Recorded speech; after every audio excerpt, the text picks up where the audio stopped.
It is good to be with you, Ma. Nigeria is in trouble. Nigeria is in crisis.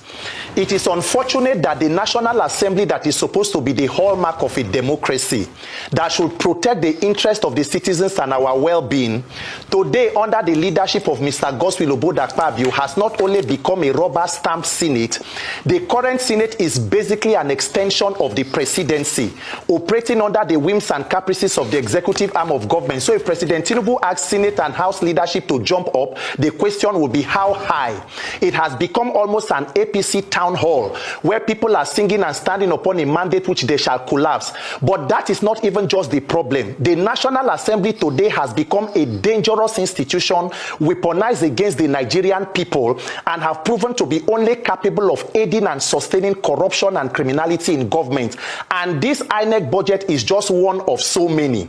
So the INEC chairman, Professor Joash Amopiton, has presented a budget of 873 billion. The question will be, what exactly are we using all this amount of money to do? Is that not what a reasonable legislative arm of government should be overseeing? Because in Nigeria we spend billions of naira, and the tragedy is that at the end of this process, everybody will then sit down and wait for the tribunal and the courts to pick leaders. That is the judicialization of our democracy. But then again, let us go into the details. The INEC chairman said about 200 billion of this money is set aside for electronic technology. Anti-root electronic technology, when the same National Assembly has passed a clause that says where there is no enough network, we should go back to the same manual method that has been giving us glitches and rigged elections. Nigerians have told the INEC chairman what exactly is the technology to be procured with 200 billion. If we do not have confidence in our own telcos to provide network on election day, INEC should immediately go into a partnership with Starlink so that the 177,000 plus polling units in Nigeria can have Starlink network guaranteed. It will cost less than 100 billion. But somehow nobody is ready to scrutinize because it is all a conduit for criminality. Do you know that in INEC, every election, INEC has been granting contract to certain persons to provide electronic technology?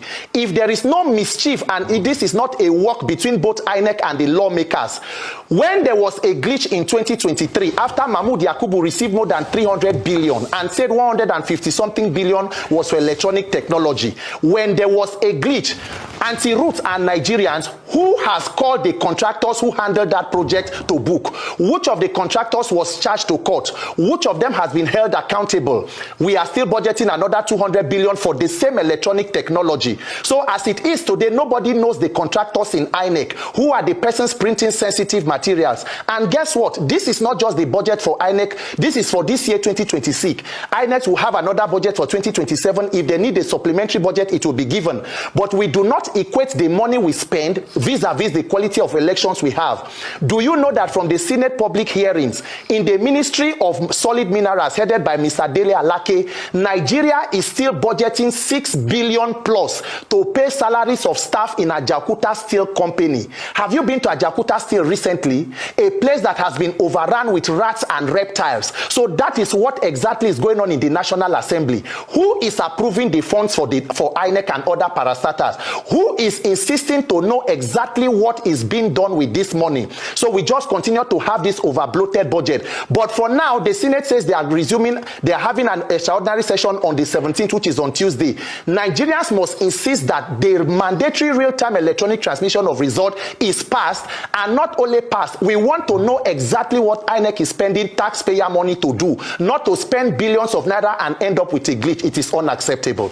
If there are free and fair elections in Nigeria today, President Tinubu and his APC gang, their defeat will be announced before 1 p.m. on election day.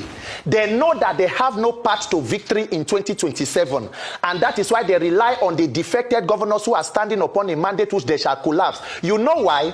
When you do manual coalition, it empowers the gatekeepers in those states, the governors and political office holders, to be able to influence and to pretend over those institutions. so they can rewrite figures. You can see the kind of mutilations that happened in Obiakpo and other parts of the country. So that is why you see politicians continue to push for this manual system. Nigerians must know that the more people come out to vote, the more difficult it is to rig. There is a deliberate attempt. That is why you can see everybody. If not, ask yourself the question. President Tinubu has more than 30 governors standing upon a mandate. They have the entire National Assembly. They have the judiciary. They have the police. Only INEC has not declared officially to stand upon the mandate which it shall collapse. Yet they have inaugurated city boys, township boys, everything boys, renewed hunger, renewed rascality, renewed whatever. So why are you still afraid of free and fair elections?